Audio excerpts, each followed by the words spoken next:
মাস শেষে আয় ব্যয়ের হিসাব মেলাতে হিমশিম। বাজেটে মূল্যস্ফীতির চাপ থেকে মুক্তি চান নির্দিষ্ট আয়ের মানুষ।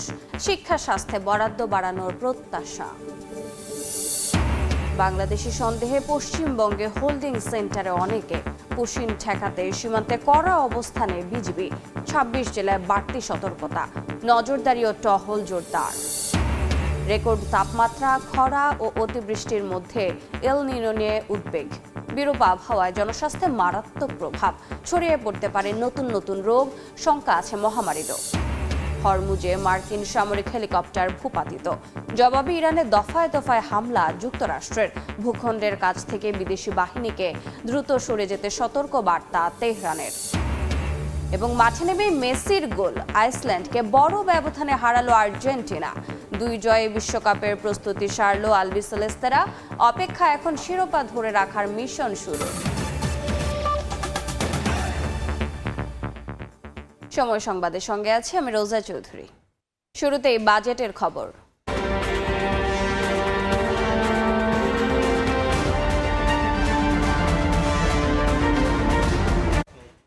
বাজেটের পরই বেশিরভাগ সময় বাড়ে নিত্যপণ্যের দাম, যার প্রভাব পড়ে জনজীবনে।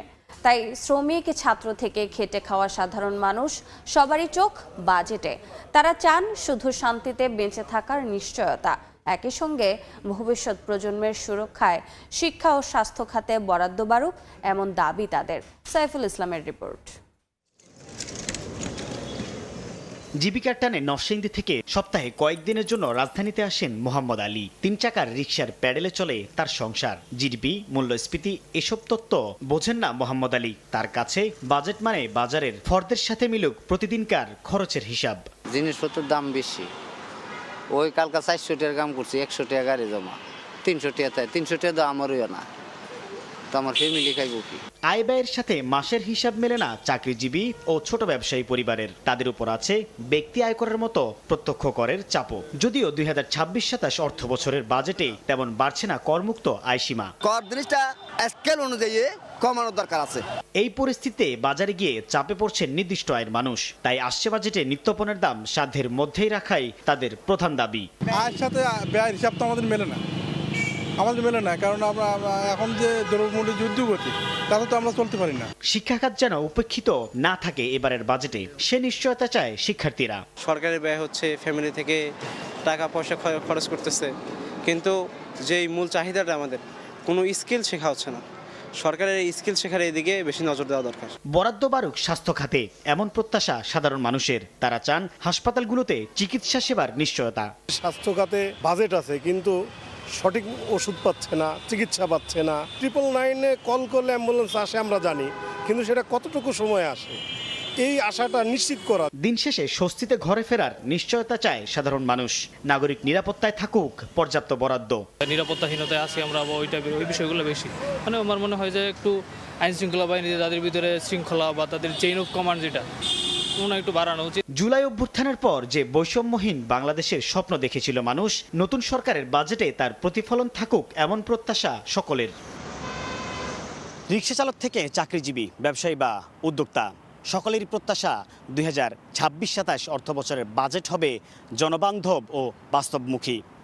মূল্যস্ফীতি নিয়ন্ত্রণের পাশাপাশি থাকবে জীবনমান উন্নয়নের রোডম্যাপ। সাইফুল ইসলাম, সময় সংবাদ, ঢাকা।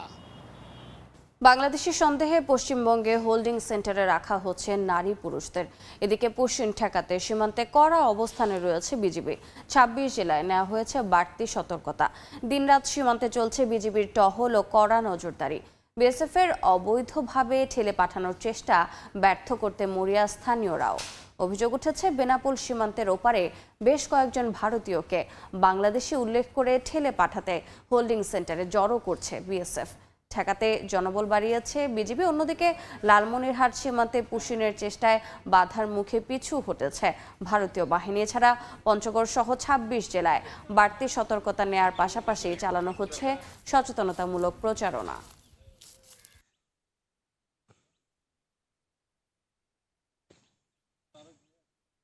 এই মুহূর্তে চাঁপাইনবাবগঞ্জের চরবাগডাঙ্গা সীমান্তে আছেন সহকর্মী জাহাঙ্গীর আলম এবং নওগাঁর পোরশা সীমান্তে আছেন এমআর রকি। সরাসরি প্রথমে যাচ্ছি জাহাঙ্গীরের কাছে। জাহাঙ্গীর। দুর্গম চর এবং তার বেড়াবিহীন এলাকায় রয়েছে। আমরা যেই সীমান্তটিতে রয়েছে একটি নদীর তীরবর্তী চরের এই সীমান্ত, এবং আমরা যতদূর জানি এই চাঁপাইনবাবগঞ্জের যে চর অঞ্চল রয়েছে এবং পদ্মা নদী বা ভারত থেকে বাংলাদেশে প্রবেশ করেছে, এখান দিয়ে অনেকটাই আসলে নদীর দুর্গম যে এলাকাগুলো এবং চরগুলো রয়েছে সীমান্ত এলাকায় বেশিরভাগ অংশে তার বেড়া নেই। আমরা এখানকার 53 বিজিবি ব্যাটালিয়নের অধিনায়কের সাথে কথা বলছিলাম, তিনি বলছিলেন যে আসলে দুর্গম চর এবং চরাঞ্চল সাথে পদ্মা নদীর এবং পানি বাড়তে শুরু করার কারণে ব্যাপক আসলে তাদের অসুবিধার মুখোমুখি হতে হচ্ছে এবং দুর্গম এলাকায় তৎপরতাও বৃদ্ধি করা হয়েছে।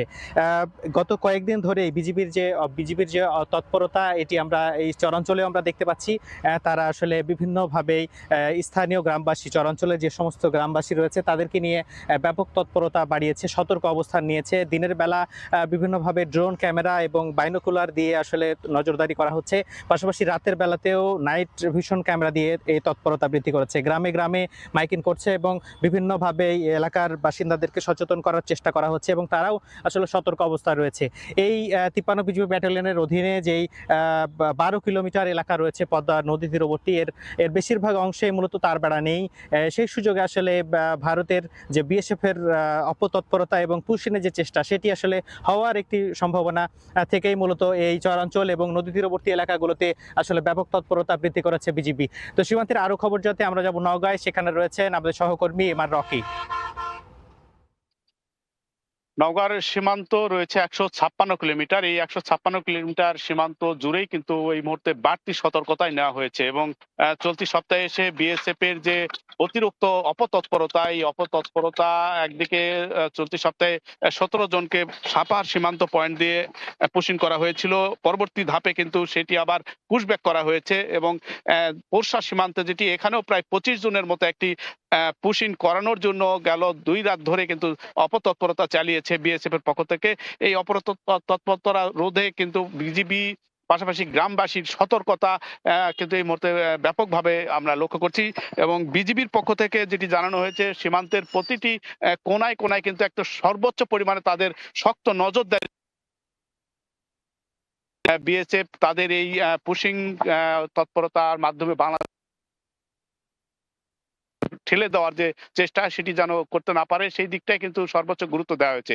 এবং আমরা দেখছিলাম জেলায় যে 156 কিলোমিটার সীমান্ত রয়েছে, 6টি উপজেলার সাপার, পোরশা, নিতপুর এই পয়েন্টগুলোতে সর্বোচ্চ পরিমাণে গ্রামবাসীদের মাধ্যমে কিন্তু একদিকে বাড়তি নজরদারি, সতর্কতা, মাইকিং করা হচ্ছে, সচেতনতা জাগানো হয়েছে। পাশাপাশি সীমান্তের এই পয়েন্টগুলোকে আরো বেশি নিশ্চিদ্র করার জন্য নিরাপত্তা বলের মাধ্যমে কোনোভাবে যেন এই পুশিং তৎপরতা করতে না পারে। আমরা দেখছিলাম নওগাঁর পোরশা সীমান্তের যে পার্শ্ববর্তী সীমান্তের হবিপুর থানা রয়েছে, সেখানে স্থানীয় গ্রামবাসীরা বলছেন যে প্রায় 25 জনের মতো একটি দলকে তারা এনে রেখেছিল।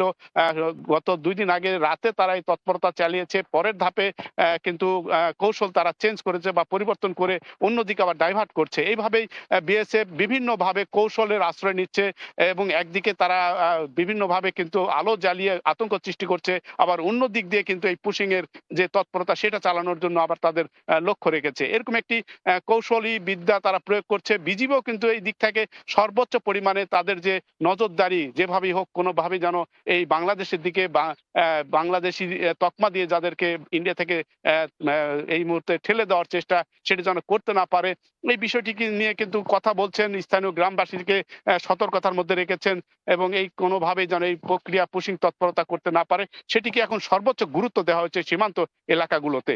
এই ছিল সার্বিক নওগাঁর পোরশা সীমান্তের পুশিং ব্যবস্থার খবর আমার কাছে। দেশের সীমান্তবর্তী এলাকাগুলোতে পুশিং ঠেকাতে মোতায়েন করা হয়েছে অতিরিক্ত বিজিবি সদস্য। সেই খবর জানতে সরাসরি যুক্ত ছিলাম চাঁপাইনবাবগঞ্জ এবং নওগাঁয়। সময় সংবাদে আরও থাকছে। জামিনে মুক্তির পর আবারও বেপরোয়া চাপাতি সামুরাই দিয়ে ছিনতাই করে এলাকায় আতঙ্ক তৈরি। মোহাম্মদপুরের আলোচিত কিশোর গ্যাং লিডার আকাশ ফের পুলিশের জালে।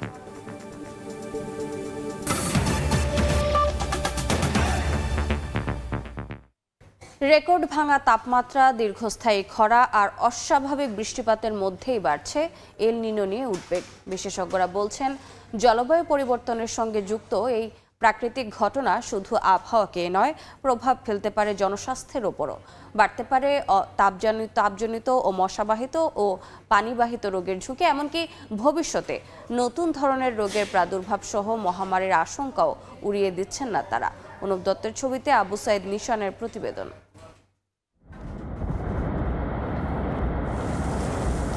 এল নিনো প্রশান্ত মহাসাগরের তাপমাত্রা অস্বাভাবিকভাবে বেড়ে যাওয়ার একটি প্রাকৃতিক প্রক্রিয়া, যার প্রভাবে বিশ্বজুড়ে দেখা দেয় চরম আবহাওয়ার ঘটনা, আর এর সরাসরি প্রভাব পড়ে মানুষের স্বাস্থ্যেও। বৈশ্বিক গবেষণা বলছে এল নিনোর কারণে তাপদাহের তীব্রতা ও স্থায়িত্ব বাড়তে পারে। এতে হিটস্ট্রোক, পানিশূন্যতা ও ডায়রিয়ার মতো রোগের ঝুঁকি বাড়বে। চরম তাপমাত্রায় অনেক ক্ষেত্রে প্রাণঘাতীও হতে পারে। এল নিনোর প্রভাবে স্বল্প সময়ে অতিবৃষ্টি ও জলাবদ্ধতার আশঙ্কা রয়েছে, যা ডেঙ্গু ও চিকুনগুনিয়ার মতো মশাবাহিত রোগের বিস্তার বাড়িয়ে দিতে পারে। এছাড়া বন্যা ও দূষিত পানির সংস্পর্শ বাড়লে ডায়রিয়া, কলেরা এবং অন্যান্য পানিবাহিত রোগও দ্রুত ছড়িয়ে পড়তে পারে। এতে স্বাস্থ্য খাতের ওপর বাড়তে পারে অতিরিক্ত চাপ। হিটের সাথে যে হেলথের যে ইম্প্যাক্ট তৈরি হচ্ছে, ডায়রিয়ার প্রাদুর্ভাব বাড়ছে, ব্যাকটেরিয়াল ডিজিজ বাড়ছে, ডেঙ্গু, চিকনগুনিয়া সেটা কমন ডিজিজে পরিণত হচ্ছে। আমরা মনে করতাম হাম একটা নির্দিষ্ট এইজের মধ্যে সীমাবদ্ধ, কিন্তু এখন দেখছি জানি এইজের বাইরেও আক্রান্ত হচ্ছে। তার মানে আমাদের নতুনভাবে গবেষণা করা দরকার যে এইটার সাথে তাপমাত্রা বৃদ্ধির কোনো সম্পর্ক আছে কিনা। শুধু তাপমাত্রা বৃদ্ধি সেটা না, অথবা বৃষ্টিপাত হচ্ছে সেটা না, স্বাস্থ্য বিশেষ করে সেটা কিভাবে ক্ষতিগ্রস্ত হচ্ছে, এটা যদি আমরা জানি তাহলে আমরা মেজার্সগুলো নিতে পারবো। তবে উদ্বেগ শুধু এখানেই সীমাবদ্ধ নয়। জনস্বাস্থ্য বিশেষজ্ঞরা বলছেন জলবায়ুর দ্রুত পরিবর্তনের কারণে রোগ জীবাণুর বিস্তারের ধরনও বদলে যেতে পারে। দেখা দিতে পারে নতুন রোগ, আবার পুরনো রোগও ফিরে আসতে পারে নতুন রূপে। নিউমোনিয়া, ভাইরাল রোগ বাড়তে পারে, অথবা যে ভাইরাস আমরা যেমন করোনা আগে ছিল না আমরা দেখতে পেলাম, এরকম কিছু ভাইরাসের আক্রমণ তৈরি হয়। আবার অন্যদিকে আমাদের চিরচেনা যে ইনফ্লুয়েঞ্জা ভাইরাস, এটাও কিন্তু মারাত্মক হয়ে আসতে পারে। তাপমাত্রা যখন অনেক বেড়ে যায় বা কমে যায়, তখন স্বাস্থ্য কর্তৃপক্ষের উচিত হচ্ছে কি আগাম সতর্কতা জারি করা। করোনা মহামারী দেখিয়েছে একটি নতুন রোগ কত দ্রুত বৈশ্বিক সংকটে রূপ নিতে পারে। বিশেষজ্ঞদের মতে পরিবেশগত ভারসাম্যহীনতা ও চরম আবহাওয়ার ঘটনা ভবিষ্যতে নতুন মহামারীর ঝুঁকি আরও বাড়িয়ে দিতে পারে। রোটা ভাইরাসের প্রাদুর্ভাব মহামারী আকারে দেখা দিতে পারে শিশুদের ডায়রিয়ার ক্ষেত্রে, অথবা নিউমোনিয়ার ক্ষেত্রে, অথবা এমন কোনো অজানা ভাইরাসও নতুন করে সংক্রমণ করতে পারে। তাই এল নিনোর প্রভাব মোকাবেলায় তাপ প্রবাহকে দুর্যোগ হিসেবে স্বীকৃতি, আগাম সতর্কতা জারি এবং স্বাস্থ্য খাতের প্রস্তুতি জোরদারের ওপর গুরুত্ব দিচ্ছেন বিশেষজ্ঞরা। আবু সাইদ নিশান, সময় সংবাদ, ঢাকা। রাজধানীর মোহাম্মদপুরের কিশোর গ্যাং লিডার আকাশ 12 মামলার আসামি 7 বার গ্রেফতার হয়েও 8 মাস আগে জামিনে বের হয়।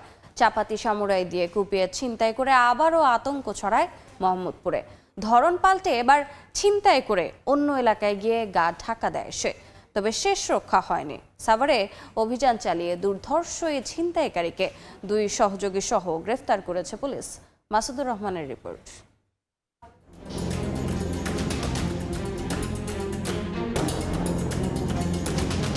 রাজধানীর মোহাম্মদপুরে চন্দ্রিমা মডেল টাউনের এভিনিউ 2 গত 4 মে সকাল 8:30টার দিকে আয়েশা টেলিকমের কর্মী হৃদয় দোকান খুলতে আসেন। এর আগে চা খেতে গেলে অটোরিকশায় এসে দুজন তার সঙ্গে থাকা ব্যাগ ছিনিয়ে নেওয়ার চেষ্টা করে। বাধা দিলে আঘাত করে চাপাতি দিয়ে।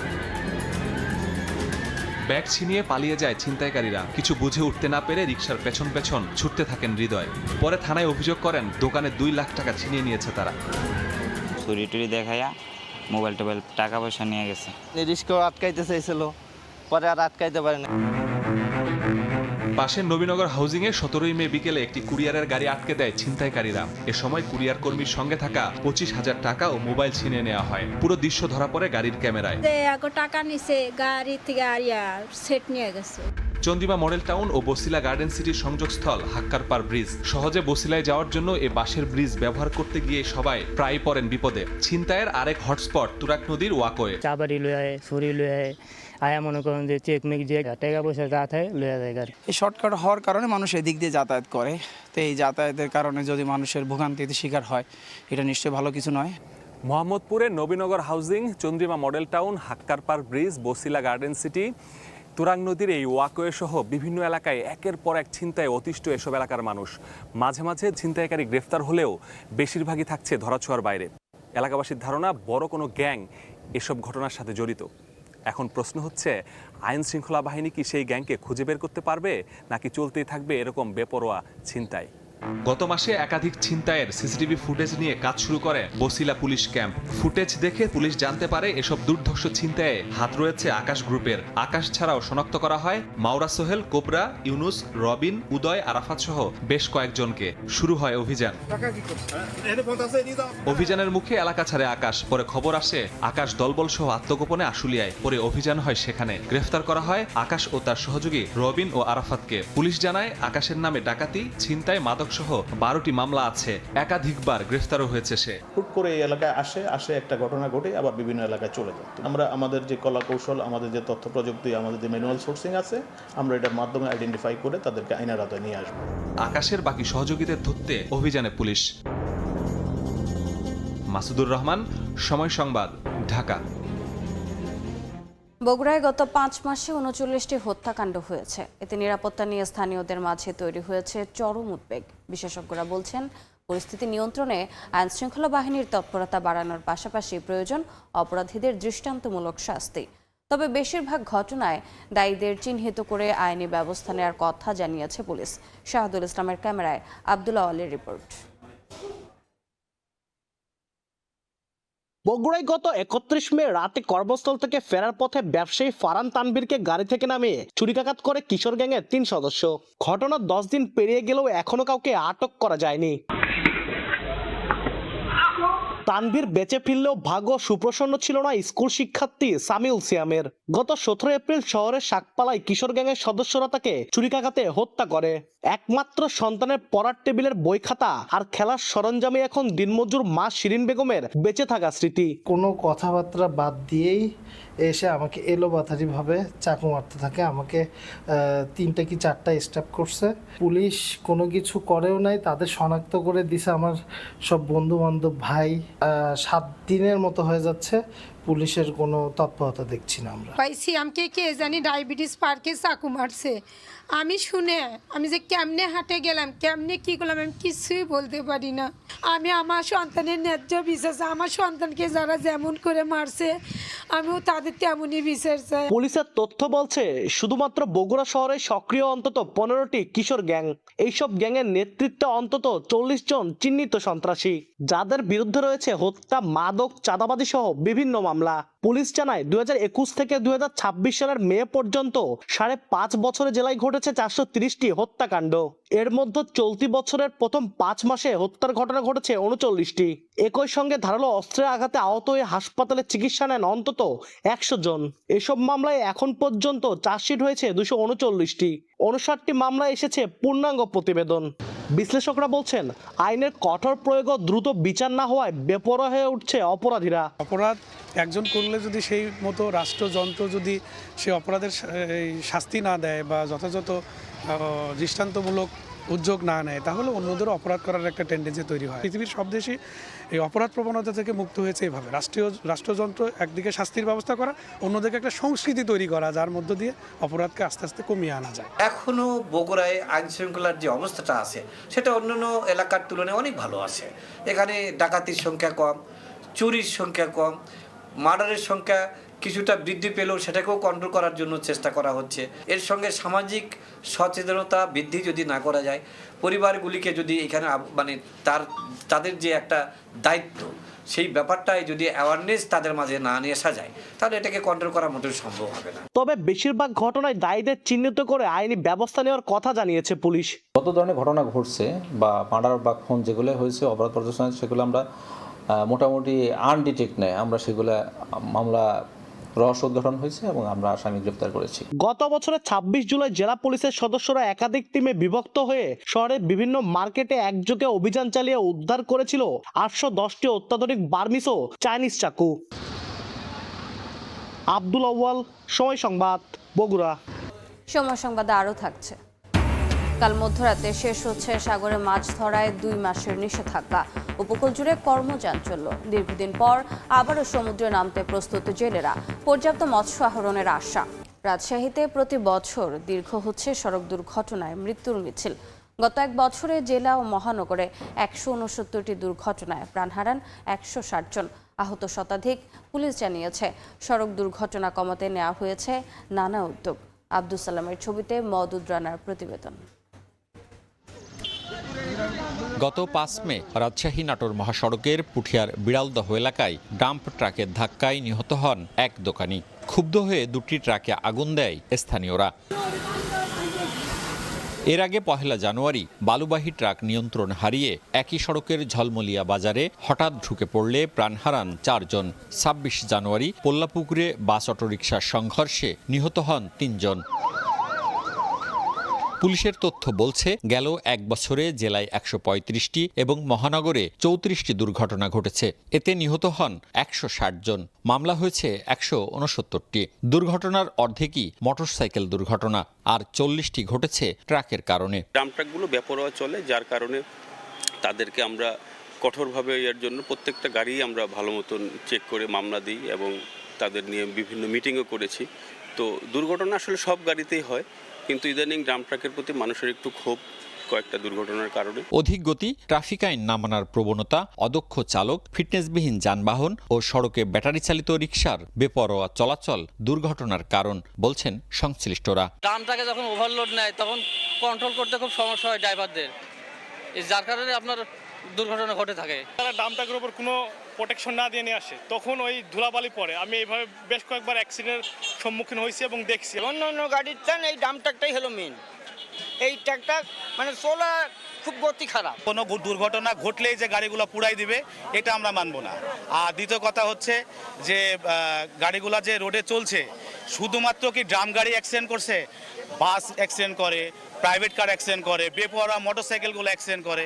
এগুলো সঠিক তদন্ত করে সঠিক বিচার হোক। সড়ক দুর্ঘটনা কমাতে চেকপোস্ট বৃদ্ধি, আইনের কঠোর প্রয়োগ, মামলার সঠিক তদন্ত, সচেতনতামূলক নানা কার্যক্রম চলমান রয়েছে বলে জানিয়েছে পুলিশ। ট্রাফিকের যে পুলিশরা থাকেন তাদেরকে বারবার করে বলা হচ্ছে এবং তারা বিষয়ে অ্যাওয়ার আছেন যাতে এই ধরনের দুর্ঘটনা, অনাকাঙ্ক্ষিত মৃত্যু যেটা, এটা অবশ্যই আমাদের কাছে কোনোভাবে কাঙ্ক্ষিত না, এই ধরনের মৃত্যুগুলো যাতে না হয়। রাজশাহীতে জাতীয় মহাসড়ক 87 কিলোমিটার, আঞ্চলিক মহাসড়ক 44 এবং জেলা সড়ক 288 কিলোমিটার।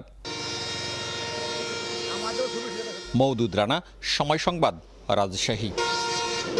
ময়মনসিংহের কলেজ রোড এলাকায় ঢাকাগামী ব্রহ্মপুত্র এক্সপ্রেস ট্রেনের একটি বগি লাইনচ্যুত হয়েছে। এতে বন্ধ হয়ে গেছে ময়মনসিংহ জামালপুর রুটে রেল যোগাযোগ। বিস্তারিত জানাতে এই মুহূর্তে ঘটনাস্থলে আছেন সহকর্মী ওবায়দুল হক। সরাসরি যাচ্ছে তার কাছে। ওবায়দুল, জামালপুরের দেওয়ানগঞ্জ থেকে ছেড়ে আসা ঢাকাগামী ব্রহ্মপুত্র এক্সপ্রেস ট্রেনের একটি বগি লাইনচ্যুত হয়েছে।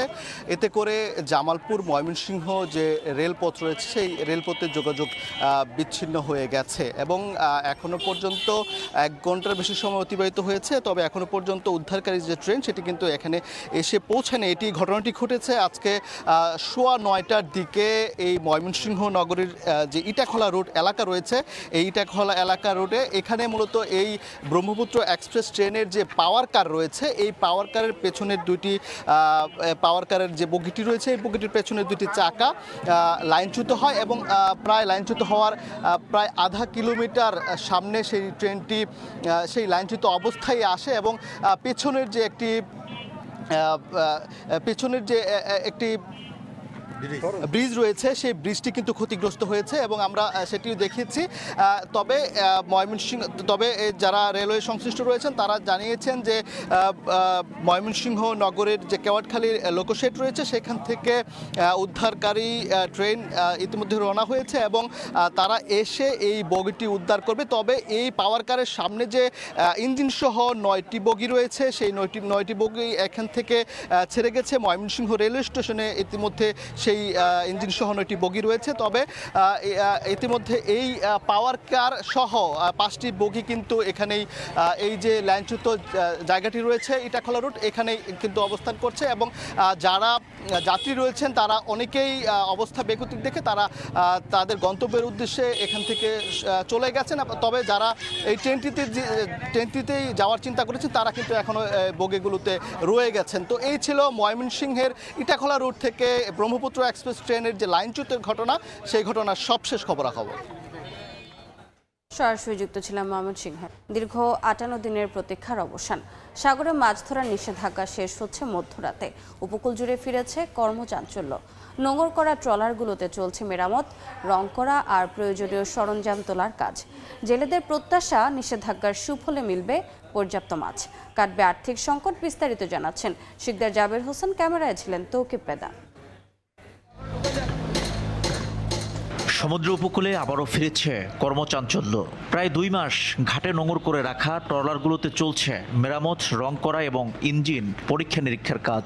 নিষেধাজ্ঞা শেষে সাগরে যাওয়ার প্রস্তুতিতে ব্যস্ত জেলেরা। কেউ জ্বালানি ও বরফ সংগ্রহ করছেন, কেউ আবার খাদ্য সামগ্রী ও প্রয়োজনীয় সরঞ্জাম ট্রলারে তুলছেন। অন্যদিকে মাছ ধরার জাল মেরামত কিংবা নতুন জাল তৈরির কাজে দিনরাত পরিশ্রম করছেন শ্রমিকরা। সময়মতো কাজ শেষ করতে অনেকেই অতিরিক্ত সময়ে কাজ করছেন। জেলেরা বলছেন, টানা 58 দিনের নিষেধাজ্ঞায় আয় বন্ধ থাকায় আর্থিক সংকটে ছিলেন তারা। তাই এবার সাগরে ভালো মাছ পাওয়ার আশা তাদের। গদির থেকে কিছু টাকা নিয়ে জালপাড়া সাইডে টুইডে রেডি হইতেছি আর কি। আর ধরে ঋণ মিন মনে করেন মিলিয়ে দিলেই আমরা 6-7 লাখ টাকা ঋণে আমরা আছি। এখন এই সাগরে নামবো, সাগর দিয়ে কামাই করিয়া এইবার ঋণ পরিশোধ করতে হইবে। মৎস্য বিভাগ বলছে, সামুদ্রিক মাছের প্রজনন ও উৎপাদন বৃদ্ধির লক্ষ্যেই প্রতি বছর এই নিষেধাজ্ঞা কার্যকর করা হয়। এর ইতিবাচক প্রভাব ইতিমধ্যে মাছের উৎপাদনে দেখা যাচ্ছে। 58 দিন সমুদ্রে সকল প্রকার মাছ ধরা নিষিদ্ধ ছিল। এই সময় জেলেরা ঘাটে অবস্থান করেছে, তারা বেকার সময় কাটিয়েছে।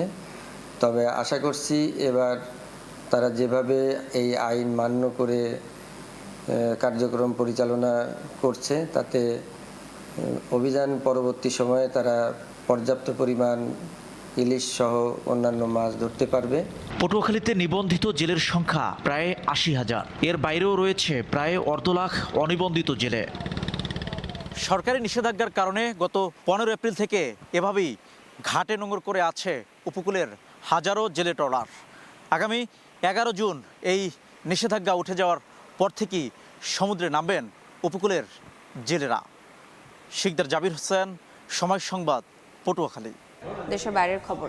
হরমুজ প্রণালীতে মার্কিন সামরিক হেলিকপ্টার ভূপাতিতের জেরে ইরানে হামলা চালিয়েছে যুক্তরাষ্ট্র। মার্কিন সেন্ট্রাল কমান্ড জানিয়েছে, আত্মরক্ষার্থেই এই হামলা চালানো হয়েছে। এমন পরিস্থিতিতে আঞ্চলিক নিরাপত্তা বজায় রাখতে ইরানি ভূখণ্ডের কাছে থাকা বিদেশি বাহিনীকে দ্রুত সরে যেতে সতর্ক বার্তা দিয়েছেন দেশটির পররাষ্ট্রমন্ত্রী।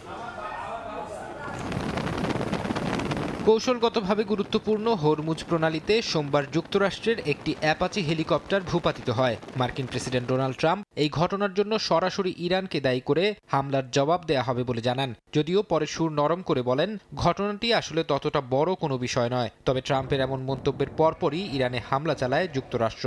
মার্কিন সেন্ট্রাল কমান্ড জানিয়েছে, আত্মরক্ষার্থেই এই হামলা চালানো হয়েছে। যুক্তরাষ্ট্রের হামলার পর ইরানের হরমুজগান প্রদেশের কয়েকটি স্থানে বিস্ফোরণের খবর পাওয়া গেছে। মার্কিন হেলিকপ্টারকে উদ্দেশ্যমূলকভাবে লক্ষ্যবস্তু করা হয়নি বলে দাবি ইরানের। গণমাধ্যমে দেয়া সাক্ষাৎকারে এমন দাবি করেছেন ইরানের উপপররাষ্ট্রমন্ত্রী। এই ঘটনার পেছনে তেহরানের হাত নেই উল্লেখ করে তিনি বলেন, অঞ্চলটিতে মার্কিন বাহিনীর অতিরিক্ত উপস্থিতির কারণে যে চরম উত্তেজনা বিরাজ করছে, তার ফলেই এমন অনাকাঙ্ক্ষিত দুর্ঘটনা ঘটে থাকতে পারে। যুক্তরাষ্ট্রের সঙ্গে এমন উত্তেজনার মধ্যেই সতর্কতামূলক এক বার্তা দিয়েছেন ইরানের পররাষ্ট্রমন্ত্রী আব্বাস আরাকচি। ইরানের ভূখণ্ডের কাছে কোনো বিদেশি বাহিনী অবস্থান করলে দ্রুত এলাকা ছেড়ে যেতে কঠোর হুঁশিয়ারি উচ্চারণ করেছেন তিনি। একই সঙ্গে জানান, হরমুজ প্রণালী কোনো আন্তর্জাতিক জলসীমা নয়, বরং এটি ইরান ও ওমানের যৌথ সার্বভৌমত্বের অংশ। 21 নটিক্যাল মাইলের এই সংকীর্ণ জলপথের নিরাপত্তা ও নৌচলাচল নিয়ন্ত্রণের পূর্ণ আইনি অধিকার কেবল এই অঞ্চলের দেশগুলোরই রয়েছে বলে দাবি করেন তিনি। এদিকে ইরানের সঙ্গে চলমান শান্তি আলোচনা নিয়ে গণমাধ্যমে কথা বলেছেন মার্কিন ভাইস প্রেসিডেন্ট জেডি ভ্যান্স। তিনি জানান, ইরানের সঙ্গে চুক্তি আগামী সপ্তাহে কিংবা কয়েক মাসের মধ্যে হতে পারে। তবে যুক্তরাষ্ট্রে আগামী মধ্যবর্তী নির্বাচনের আগেই চুক্তিটি সম্পন্ন হবে বলে দৃঢ় আত্মবিশ্বাস প্রকাশ করেন ভ্যান্স। ফারহাদ চৌধুরী, সময় সংবাদ। জয় দিয়ে 2026 বিশ্বকাপের প্রস্তুতি শেষ করলো ডিফেন্ডিং চ্যাম্পিয়ন আর্জেন্টিনা। আইসল্যান্ডকে 3-0 গোলে হারালো আলবিসেলেস্তে। ম্যাচে একটি করে গোল করেছেন লিওনেল মেসি, ভ্যালেন্টিন বার্কো ও থিয়াগো আলমেদা। বিশ্বকাপের আগে শেষ প্রস্তুতি ম্যাচ আলবি সিলেস্তেদের। শিরোপা ধরে রাখার মিশনে দলকে বাজিয়ে দেখার শেষ সুযোগ লিওনেল স্ক্যালোনির। সাইড বেঞ্চের শক্তি পরখ করতে সবশেষ হন্ডুরাস ম্যাচের একাদশ থেকে বেশ কিছু পরিবর্তন আনেন আর্জেন্টাইন কোচ। এদিনও শুরুর একাদশে না রেখে বিশ্রাম দেওয়া হয় লিওনেল মেসিকে। আলাবামার জর্ডান হেয়ার স্টেডিয়ামে ম্যাচের শুরু থেকেই প্রতিপক্ষকে চাপে রাখে আর্জেন্টিনা। গোল পেতেও বেশি সময় লাগেনি তিনবারের বিশ্ব চ্যাম্পিয়নদের। 8 মিনিটের মাথায় দলকে এগিয়ে দেন ভ্যালেন্টিন বার্কো। আইসল্যান্ডের ডিবক্সের জটলা থেকে পাওয়া বল দারুণ এক ভলিতে জালে পাঠান এই মিডফিল্ডার। এগিয়ে গিয়ে বল দখলেও আধিপত্য দেখায় স্ক্যালোনির দল। তবে প্রথমার্ধে আর কোনো গোল পায়নি আর্জেন্টিনা। দ্বিতীয়ার্ধের শুরুতেই বেশ কিছু পরিবর্তন আনেন কোচ। 69 মিনিটে আসে সেই মাহেন্দ্রক্ষণ। ইনজুরি থেকে পুরোপুরি সেরে না ওঠায় এতদিন মাঠে নামতে পারেননি বিশ্ব চ্যাম্পিয়নদের প্রাণভোমরা লিও মেসি। মাঠে নেমেই খেলায় প্রভাব ফেলেন লিও। দারুণ এক পাসে বল বাড়ান লাউতারো মার্তিনেজের দিকে। তবে সেখানে আর্জেন্টাইন ফরওয়ার্ডকে ফাউল করে প্রতিপক্ষকে পেনাল্টি উপহার দেন আইসল্যান্ডের গোলরক্ষক এলিয়াস রাফিন ওলাফসন। পেনাল্টি থেকে কোনো ভুল করেননি মেসি। মাঠে নামার 3 মিনিটের মাথায় গোল আদায় করে নেন বিশ্বসেরা ফুটবলার। ম্যাচ শেষ হওয়ার আগে আইসল্যান্ডের কফিনে শেষ পেরেক ঠুকে দেন থিয়াগো আলমাদা। 87 মিনিটে রদ্রিগো ডিপলের অ্যাসিস্ট থেকে জাল খুঁজে নেন অ্যাথলেটিকো মাদ্রিদ ফরওয়ার্ড। শেষ পর্যন্ত আর কোনো গোল না হওয়ায় 3-0 ব্যবধানের বড় জয় নিয়ে মাঠ ছাড়ে মেসির দল। আলাবামার এই জয়ে আত্মবিশ্বাস নিয়ে চতুর্থ শিরোপার মিশনে নামবে আর্জেন্টিনা। 17 জুন প্রথম ম্যাচে তাদের প্রতিপক্ষ আলজেরিয়া। ফাহিম ইসলাম, সময় সংবাদ। ইরান যুক্তরাষ্ট্র সংঘাতের ছায়া এবার ফুটবল বিশ্বকাপেও। টুর্নামেন্ট শুরুর আগ মুহূর্তে ইরানি সমর্থকদের জন্য বরাদ্দকৃত টিকিট বাতিলের অভিযোগ করেছে দেশটির ফুটবল ফেডারেশন। একই সঙ্গে ম্যাচ শেষ হওয়ার 24 ঘন্টার মধ্যে ইরান দলকে যুক্তরাষ্ট্র ছাড়ার নির্দেশনা দেওয়া হয়েছে। তীব্র ক্ষোভের মধ্যেই আগামী 15 জুন নিউজিল্যান্ডের বিপক্ষে ম্যাচ দিয়ে বিশ্বকাপ মিশন শুরু করতে যাচ্ছে ইরান। লস অ্যাঞ্জেলেস থেকে লস্কর আল মামুনের রিপোর্ট। বিশ্বকাপ ফুটবলের শেষ মুহূর্তের প্রস্তুতিতে যখন ব্যস্ত দল ও সমর্থকরা, ঠিক তখনই বড় ধাক্কা খেল ইরান। শেষ মুহূর্তে এসে দলটির সমর্থকদের জন্য ফিফার নিয়ম অনুযায়ী বরাদ্দকৃত 8% টিকিট বাতিল করা হয়েছে বলে অভিযোগ ইরান ফুটবল ফেডারেশনের। সংস্থাটির দাবি, যুক্তরাষ্ট্রের স্টেডিয়ামগুলোতে ইরানি দর্শকদের উপস্থিতি বাধাগ্রস্ত করতেই উদ্দেশ্যপ্রণোদিতভাবে এই টিকিট প্রত্যাহার করা হয়েছে, যা আন্তর্জাতিক ক্রীড়ানীতির চরম পরিপন্থী। রাজনৈতিক বৈরিতার প্রভাব পড়েছে ইরান ফুটবল দলের ওপরেও। ম্যাচ শেষ হওয়ার মাত্র 24 ঘন্টার মধ্যে ইরান দলকে যুক্তরাষ্ট্র ছাড়তে কঠোর নির্দেশনা দেওয়া হয়েছে। এ কারণে যুক্তরাষ্ট্রের মাটিতে বেস ক্যাম্প করতে না পেরে পাশের দেশ মেক্সিকোর তিওয়ানা শহরে নিজেদের সাময়িক আস্তানা বানাতে বাধ্য হয়েছে দলটি। এছাড়া ইরান ফুটবল দলের গুরুত্বপূর্ণ 13 জন কর্মকর্তাকে ভিসাও দেয়নি মার্কিন প্রশাসন। এমন পরিস্থিতির মধ্যেই জি গ্রুপে থাকা ইরানকে তাদের বিশ্বকাপ মিশন শুরু করতে হচ্ছে। আগামী 15 জুন লস অ্যাঞ্জেলেস স্টেডিয়ামে নিউজিল্যান্ডের বিপক্ষে ম্যাচ দিয়ে মাঠের লড়াই শুরু করবে তারা। এরপর 21 জুন একই মাঠে বেলজিয়ামের মুখোমুখি হবে এশিয়ার এই দলটি। আর 27 জুন সিয়াটলে গ্রুপ পর্বের শেষ ম্যাচে ইরানের প্রতিপক্ষ মিশর। লস্কর আল মামুন, সময় সংবাদ, লস অ্যাঞ্জেলেস, যুক্তরাষ্ট্র। এ পর্যায়ে শীর্ষ সংবাদগুলো জানিয়ে দিচ্ছে আরেকবার। ম্যাচ শেষে আয় ব্যয়ের হিসাব মেলাতে হিমশিম। বাজেটে মূল্যস্ফীতির চাপ থেকে মুক্তি চান, নির্দিষ্ট আয়ের মানুষ শিক্ষা স্বাস্থ্যে বরাদ্দ বাড়ানোর প্রত্যাশা। বাংলাদেশি সন্দেহে পশ্চিমবঙ্গে হোল্ডিং সেন্টারে অনেকে। পুশিন ঠেকাতে সীমান্তে কড়া অবস্থানে বিজেপি। 26 জেলায় বাড়তি সতর্কতা, নজরদারি ও টহল জোরদার। এবং মাঠে নেমে মেসির গোল। আইসল্যান্ডকে বড় ব্যবধানে হারালো আর্জেন্টিনা। 2 জয়ে বিশ্বকাপের প্রস্তুতি সারল আলবি সিলেস্তেরা। অপেক্ষা এখন শিরোপা ধরে রাখার মিশন শুরুর।